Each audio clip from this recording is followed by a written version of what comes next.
alguien escribía lo siguiente: misión y comisión. Misión es la acción de enviar a alguien. Toda misión implica una comisión. Hay un trabajo que realizar y personas que lo ejecutan. En los planes de Dios siempre había un lugar determinado para llevar el Evangelio y personas determinadas para esa finalidad. Karen, por ejemplo, sintió el llamado para la India. Allen Gardiner pensó en los indios de América del Sur y fue a la Tierra de Fuego. Livingstone estuvo y murió en África. Pablo Liso sintió el llamado para pastorear a colonos suizos franceses radicados en Argentina y terminó siendo el heraldo del Río de la Plata. Albert Schweitzer interpretó que el cristianismo tenía una deuda con los africanos y fue a predicarles y ayudarles como médico.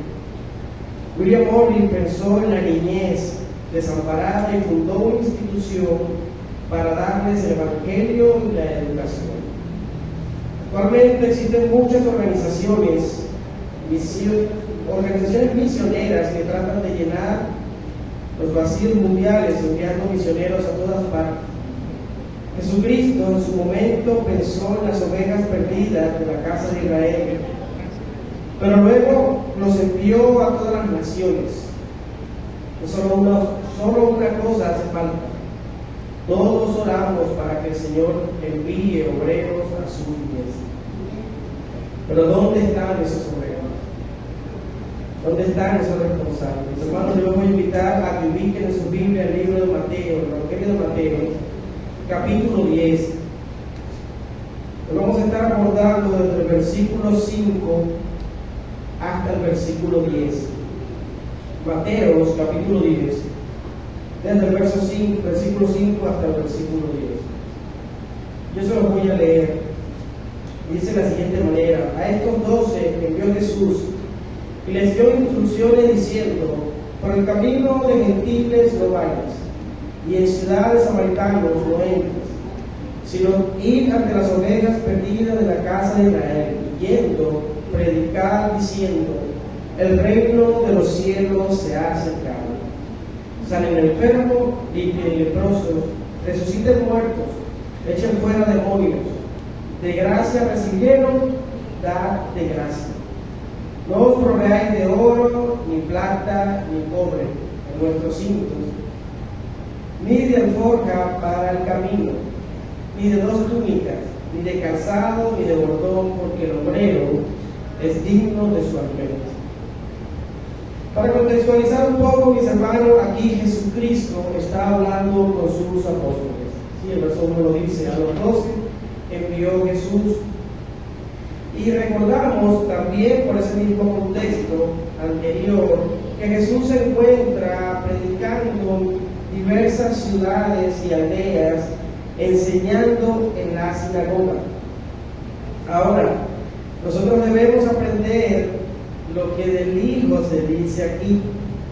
Y el hecho es que una de las grandes cosas que se dice acerca del Hijo en este pasaje, pero específicamente en el versículo 1, por cierto nuestro hermano Juan nos enseñaba acerca del versículo 1, del 1 al 4 el día miércoles, y vemos que dice: entonces llamando Jesús a sus 12 discípulos, les dio autoridad sobre los espíritus inmundos para que los echasen fuera y para sanar toda enfermedad y toda dolencia. Creo que acabamos de leer esto, pero en el versículo 8, ¿verdad? Entonces ya lo vamos a explicar. Pero el hecho es que de Cristo dicen que es Cristo quien le da a los hijos de Dios, a sus discípulos, la autoridad y la capacidad para predicar el Evangelio. Pero también por medio de Cristo y a través de sus hijos, de su pueblo, de su iglesia, el Señor también hace milagros, sana enfermos y echa fuera demonios. Amén. Así que vemos que el Hijo tiene esa autoridad. Y entrando en ese contexto, hoy vamos a abordar este pasaje de 4 formas. Vamos a tener este devocional, un pequeño y corto devocional, en 4 divisiones. En primer lugar, acerca del llamado que nos hace Cristo, el versículo 5, del 5 al 7, del 5 al 8, mejor dicho. En segundo lugar, vamos a mirar también algunas ideas subordinadas. En tercer lugar, vemos por qué y para qué el Señor nos salva y nos comisiona también. Y en último lugar, algunas instrucciones extras. Nosotros miramos en primer lugar que Jesús envía a sus discípulos a predicar diciendo lo siguiente: el reino de los cielos se ha acercado. ¿Sí? En segundo lugar, miramos que Jesús también nos envía a sanar enfermos, a limpiar leprosos, a resucitar muertos y a echar fuera demonios. ¿Por qué creen ustedes que mientras Jesús decía, prediquen, el reino de los cielos se ha acercado, y luego les dice inmediatamente, mientras predican, en esa labor también sanen enfermos, limpien leprosos, resuciten muertos? ¿No saben por qué? Yo les voy a dar una pista. ¿Ustedes recuerdan cuando Juan el Bautista mandó a sus discípulos a preguntarle a Jesús si él era el Mesías? ¿Lo recuerdan? ¿Recuerdan cuál fue la respuesta de Jesús? Dile a Juan que los ciegos ven, que los cojos saltan, que los sordos oyen, ¿sí? Y que los leprosos son sanados. Jesús no respondió, nuestro Señor no respondió, que por cierto, mis hermanos, está un capítulo después, capítulo 11, versículo 4. Pero Jesús no respondió esto al azar, ni tampoco envía a sus discípulos a hacer estas cosas al azar. ¿Por qué Jesús, sabiendo que Juan sabe, se está remontando a Isaías, capítulo 35, versículos 4 y 6? Acerca del futuro glorioso de Sión, profetizaba Isaías lo siguiente: digan a los de corazón temeroso, sean fuertes y no teman, porque su Dios viene para destruir a sus enemigos, viene para salvarlos, y cuando Él venga, abrirá los ojos de los ciegos y destapará los oídos de los sordos. El cojo saltará como ciervo, y los que no pueden hablar cantarán de alegría. Brotarán manantiales en el desierto y corrientes regarán la tierra baldía. Era necesario que Jesús sanara e hiciera milagros igual sus discípulos en nombre de Él, porque de esto se hacía ver y entender que el reino de los cielos, es decir, Cristo mismo, estaba en la tierra para salvar a su pueblo, para redimir a su iglesia. Amén. Así que nosotros miramos eso y luego vemos que Jesús les dice: sanen y echen fuera demonios, de gracia recibieron, dar de gracia. Es decir, hagan todo esto, porque así como por gracia ustedes lo han recibido, así mismo por gracia ustedes deben darlo, es decir, de forma gratuita. Una de las cosas más relevantes en nuestra vida, mis hermanos, que debemos siempre tener presente y que es fundamental en nuestra fe, es que nosotros no estamos sentados ahora en estas sillas, en mi caso estoy parado, escuchando el Evangelio con gozo y tratando de entenderlo, porque nosotros somos más inteligentes que otros, somos especiales, tenemos algo especial. No, nada de eso. Nosotros hoy estamos aquí por la gracia soberana de Dios. Amén. Por su Hijo Jesucristo. Solamente porque a Él le plació hacerlo de esa manera. Amén. Y por eso estamos aquí. La salvación en Cristo Jesús, mis hermanos, es un regalo de Dios. Y únicamente un regalo de Dios. El hecho de que nosotros podamos servir al Señor es un regalo de Dios. No es un favor que le estamos haciendo a la iglesia, a Dios o a nadie. Servimos porque por gracia hemos sido salvos. Y es la fuente de todo lo que nosotros debemos hacer. Si por gracia somos salvos, por gracia también debemos servir al Señor. Amén. Ahora, ¿qué cosas debemos nosotros hacer o dejar de hacer para servir al Señor y agradarle? Yo les voy a dar un tip, mis hermanos y amigos. Siempre que abordemos un texto bíblico, siempre, si tenemos un tiempo, si estamos tomando un tiempo a diario para tener un devocional, recordemos que esto es un devocional, ¿sí? Es algo sencillo. Siempre debemos preguntarle al texto, ¿sí? O al Señor, en oración, ¿qué debo hacer o dejar de hacer en función a lo que el texto me está diciendo. Amén. Y hoy vamos a recibir algunas partes de esto que dice Mateo capítulo 5, 10 del 5 al 10. En primer lugar, mis hermanos, debemos dejar de creer que la misión de compartir el Evangelio de la salvación es para un grupo en específico de la iglesia, para un departamento esencial. Es para aquellos hombres y mujeres que son especiales para Dios, que vemos que tienen la capacidad de hablar, la capacidad de comunicarse. Bueno, para ellos nada más es la misión de predicar el Evangelio. ¿Es eso así? No es así. Yo se los voy a explicar. En ese momento Jesús eligió a 12 apóstoles. Amén. Claro, uno después iba a ser el que lo traicionaría. Pero después que hicieron esos 11 apóstoles y luego Matías, que hacían 12 nuevamente, predicaron, ¿verdad? Hicieron más discípulos. Y esos discípulos hicieron más discípulos. Y esos otros discípulos hicieron más discípulos hasta que llegan a nosotros. Es decir, nosotros somos discípulos de Cristo. Amén. Y como discípulos de Cristo, nosotros debemos hacer la misión y la comisión que Dios nos ha mandado. Debemos compartir el Evangelio de salvación. Debemos dejar de pensar que no puedo, que no se debe. Recuerden lo que dice el Señor, versículo 8, parte B. Si tú has recibido por gracia la salvación de Dios, no es que vas a dar la salvación, porque tú no la puedes dar, pero por esa misma gracia, predícala y compártela.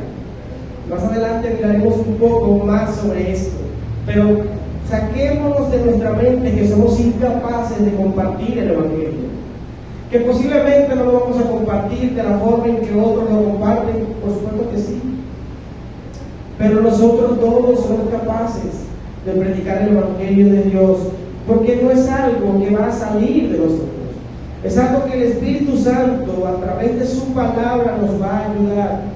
El hermano Juan Carlos decía el miércoles, nos compartía un testimonio de cómo a él le atemorizaba exponer cuando estaba en la escuela, y no es el único. Había compañeros míos, yo no me callaba, yo no quería que me parecía una metralleta, me dije pase conmigo tarde.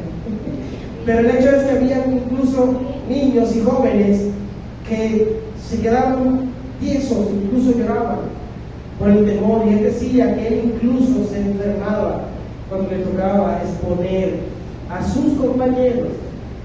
Y ahora nosotros miramos, para la gloria de Dios, cómo el hermano Juan Carlos puede predicar el Evangelio a la iglesia, y no solamente a la iglesia, sino a su comunidad. ¿Saben por qué? Porque el Señor, a través de su Espíritu, lo llena. Amén. Y nos capacita.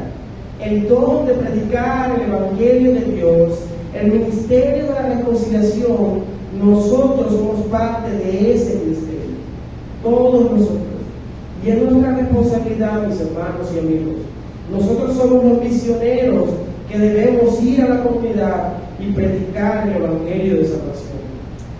No esperamos una actividad de la iglesia, no esperamos que la iglesia organice una campaña evangelística, una actividad, los jóvenes organicen una actividad para nosotros podemos hacer parte de la misión. No, de hecho, el libro de Marcos es un poco más específico, no es un poco más específico, pero agrega algo que Mateo y Lucas no agregan. Dice el Evangelio de Marcos, capítulo 6, versículo 7, reunió a sus 12 discípulos y comenzó a enviarlo de 2 en 2. ¿Sí lo ven? No de 30 en 30 o de 6 en 6 o vayan todos y prediquen en una comunidad, no, de 2 en 2. Porque no es necesario. Siempre, no, a veces es bueno que nos reunamos y compartamos, pero no es necesario, mis hermanos, de una superorganización para nosotros predicar el Evangelio. Hay 2 cosas indispensables para nosotros poder compartir el Evangelio de Dios. La primera de ellas es su palabra. Si la palabra de Dios contiene el Evangelio que lo voy a buscar en su palabra. Pero la segunda es el conocimiento de su palabra, y esa es mi responsabilidad. Poder ir a su palabra todos los días y conocerla, conocer quién es el Hijo de Dios cada vez más y hacerlo siempre, nunca sintiendo que es suficiente.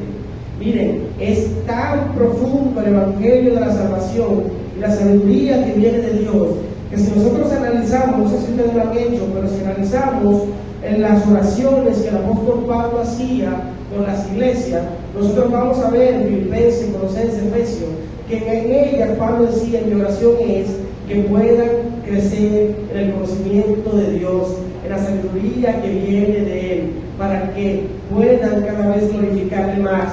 Y entonces en Filipenses dice: y esto hasta que Cristo venga, porque nunca es suficiente.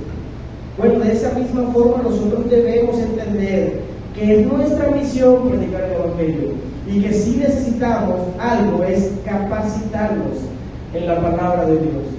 Ya este libro de la Biblia no es un libro que nosotros podamos abordar sin tener ninguna fuente que nos oriente y nos ayude. No, Señor. La Biblia dice que el Espíritu Santo ahora mora en nosotros. Somos templo del Espíritu de Dios. ¿Quién reveló a los apóstoles la palabra de Dios? Su Santo Espíritu. ¿Quién es el más idóneo para enseñarnos acerca de su palabra? Su Santo Espíritu. ¿Y quién mora en nosotros? Su Santo Espíritu. Así que no tenemos una excusa para entender y conocer la palabra de Dios. Ella está allí. Nosotros debemos estar, mis hermanos, convencidos y comprometidos en que Dios de manera personal me llama a compartir, difundir y enseñar las verdades acerca de su reino. Él es mi responsabilidad. No sé cuántos trabajan aquí, pero nosotros, cuando ya tenemos un tiempo en el trabajo, nos invitan, no nos dicen, mejor dicho, qué tenemos que hacer. Tú llegas a tu trabajo, tomas tu puesto de trabajo, los accesorios que necesitas, y ya tú, por tu experiencia, sabes lo que tienes que hacer. Amén. Bueno, pasa igual cuando nosotros llegamos a los pies de Cristo. La Biblia dice que primero somos como niños, hay que ir poco a poco conociendo, pero a medida que vas conociendo, y va pasando el tiempo, va a llegar un momento que ya no vas a necesitar, o no deberíamos necesitar, que nos digan que debemos compartir el Evangelio. Se supone que eso es natural, que eso ya es sabido dentro del pueblo de Dios. Pero si es así, ¿por qué, mis hermanos, no lo hacemos? Creo que es falta de convencimiento, de compromiso con el Señor. Y más adelante vamos a dar un ejemplo de eso. Ahora, primero debo dejar de pensar que la difusión del mensaje del Evangelio es para un grupo. Sí, fíjense, ¿qué debo hacer o dejar de hacer? Siempre hagamos esa pregunta en función del texto. Uno, dejar de pensar que esto es para un grupo selecto. Dos, debo estar convencido y comprometido con Dios en compartir el Evangelio de salvación. Tres, debo entender y también estar convencido que el mensaje de Dios no necesita de una super logística para ser predicado. Necesita de la palabra de Dios, del conocimiento de la palabra de Dios y de la disposición de cada uno de nosotros para hacerlo. Amén. Pero también debo dejar de pensar que se nace con la capacidad de compartir el Evangelio, que es un don que algunos pocos tienen. Miren, mis hermanos, si hoy nosotros podemos disfrutar de esta salvación, es por gracia. Por la gracia de Dios, es un regalo de Dios. Amén. Y así como Dios nos regaló su salvación, Dios nos dota para compartirla. Sí, por supuesto, hay dones específicos que el Señor reparte a su iglesia. Para eso tenemos unos buenos pasajes en Romanos y Corintios.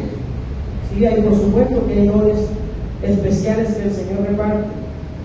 Pero el ministerio de la reconciliación, a ese ministerio, nosotros todos formamos parte.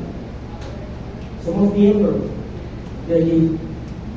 Ahora, ¿cómo tú puedes saber si tienes la autoridad y el respaldo de Cristo para predicar su palabra?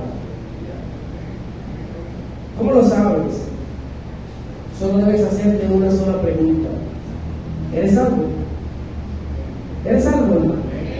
Tienes la autoridad y el respaldo de Cristo para predicar su mensaje. Amén. Eso es automático. Si yo soy parte de la familia de Dios, tengo el respaldo y la autoridad del Señor para predicar su palabra. Es mi compromiso. Debemos salir, mis hermanos, y esto no es fácil. No es fácil. Yo puedo decir, bueno, deja a un lado el temor y predica el Evangelio. No, eso no es sencillo. Siempre lo comparto. La primera vez que yo me paré al frente, era para orar nada más. Me dijeron, ora para iniciar. Y yo vi a los hermanos y quería decir buenas noches con un grupo de oración. Y no podía. En mi mente, ¿cómo se dice buenas noches? De los nervios, por el miedo y la seriedad de lo que estamos haciendo. Pero luego me empezaron a repetir ese tipo de cosas, vuelve a hacerlo. Ahora da una introducción de este texto. Ahora da una introducción un poco más larga. Y hasta que miras que con el ejercicio de servir a Dios y de predicarlo, vas perdiendo el miedo. Miren, yo recuerdo una vez, y esto es un paréntesis, algunos jóvenes nos pusimos de acuerdo para ir a predicar al hospital. Yo era nuevo creyente, nunca había ido a predicar el Evangelio a ningún lado. Y yo recuerdo que un joven, fuimos varios jóvenes, y entonces nos dejan pasar a la habitación donde había varios enfermos, y todos nos quedamos allí tiesos, como que nunca habíamos llegado tan lejos. ¿Y ahora qué hacemos? Y recuerdo que hubo un joven que con mucha valentía, el primero que esperaba, no fui yo por cierto, y se paró al frente, sacó su Biblia y empezó a predicar el Evangelio. Y dijo, el Evangelio tal, y con mucha autoridad dijo, arrepiéntanse porque el reino de los cielos está cerca.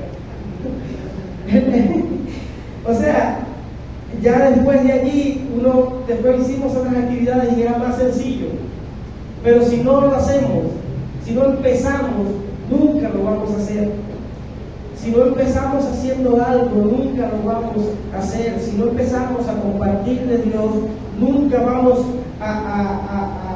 si no empezamos a compartir algo mínimo, nunca vamos a estar, comprometidos. Mira, el compromiso, mis hermanos, inicia con dedicación, esfuerzo y disciplina.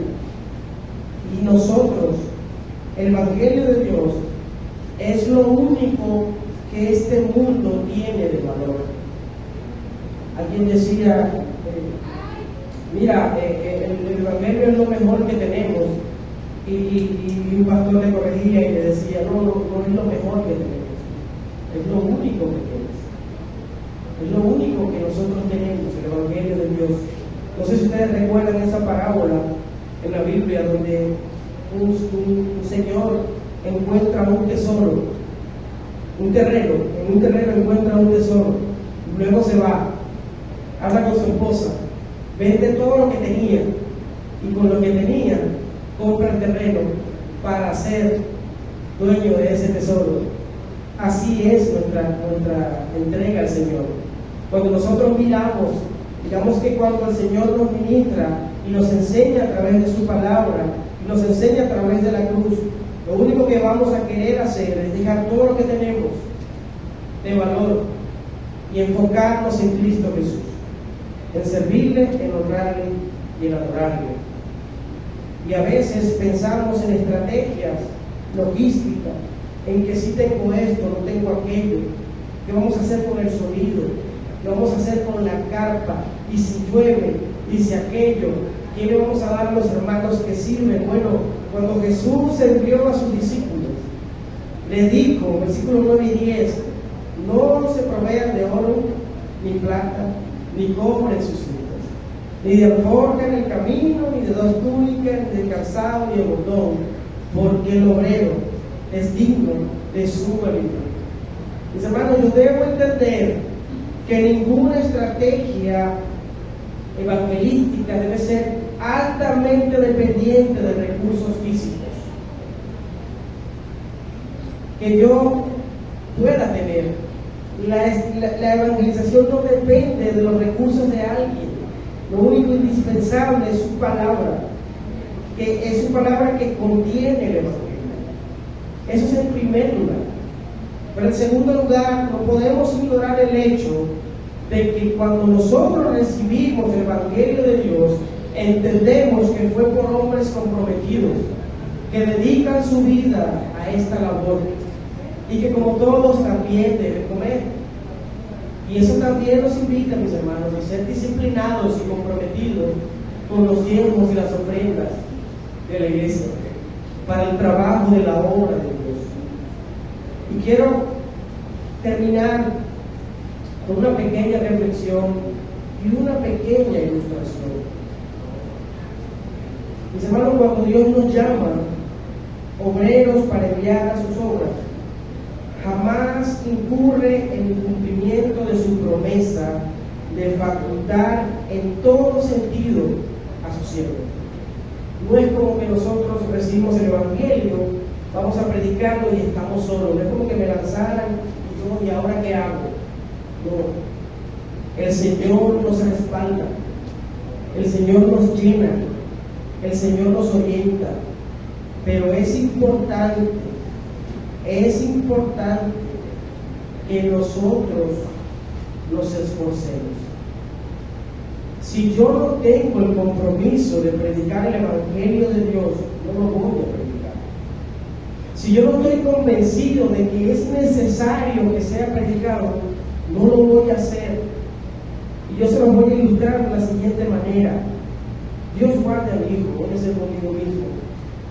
Si mañana o pasado, por un virus desconocido, mi hijo enfermase, Dios guarda a mi hijo de gravedad, y yo de repente durmiendo tengo un sueño de parte de Dios que me dice: Jesús, vas a ir a tal lugar, vas a agarrar esta planta, vas a agarrar esta otra planta, la vas a poner a cocinar, le vas a echar esto, le vas a hacer aquello, lo vas a peñar durante media hora, y el proceso dura medio día completo. Y luego que lo hago, yo veo que mi hijo es sanado. ¿Qué ustedes creen que yo voy a hacer después con los hijos de mis otros hermanos o con mis otros hermanos? Voy a ir, darles la medicina y enseñarles cómo se hace, porque es necesario que ellos también vivan. Bueno, eso es para una vida mortal y corta, cuanto más para el reino de Dios y la eternidad. El único camino, la única verdad, la única vida que nosotros tenemos para la eternidad es Cristo Jesús. Y mientras yo puedo estar en mi casa muy relajado, quizás descansando de una semana laboriosa, alguna persona pronto a morir debe estar necesitado del evangelio de la salvación. ¿Quién en esta comunidad se lo va a predicar? Nosotros, nadie más que nosotros. Es importante que yo entienda el valor que tiene el evangelio para nuestro país, para nuestra comunidad, para nuestra nación. Y cuando yo entiendo ese valor, entonces yo me comprometo en trabajar sin descanso hasta poder mirar que personas son sanadas, que personas son salvas, y que esta comunidad llamada iglesia siga con el tiempo creciendo y creciendo y creciendo, no solamente en cantidad, sino también en cualidad, no solamente en cantidad de personas, sino también en carácter cristocéntrico. Pero debe haber un compromiso, y ese compromiso debe estar cimentado en lo poderoso que es el evangelio y en la necesidad que nosotros tenemos del mismo. Amén. ¿No le parece si oramos al Señor? Vamos a inclinar nuestro rostro y oremos a Dios.